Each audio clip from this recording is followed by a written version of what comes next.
அம்மா, நான் காட்டுக்கு போய் வரலாமா? கவனமா போ, சீக்கிரம் வா. ஏய், இளைய மல்லே நான் காட்டு. டிட் சிட், சிறகடித்து பற, வருகிறேன். ஓ, யானைக்கு காயம் இருக்கிறது. பயப்படாத போது. அருண் தண்ணீர் கொண்டு வந்து யானைக்கு கொடுத்தான். இதோ தண்ணீர் குடி. சில நாட்களில் யானை குணமாகிவிட்டது. அது அருணின் நல்ல நண்பனாகியது. இந்த கிராமத்துல நிறைய பொருட்கள் இருக்கிறது. ஆமாம், இன்றே திருடலாம். யானை அந்த சத்தத்தை கேட்டது.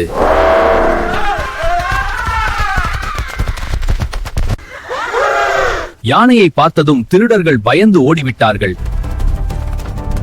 கிராம மக்கள் யானையை பார்த்து மிகவும் மகிழ்ந்தார்கள். நன்றி நண்பா.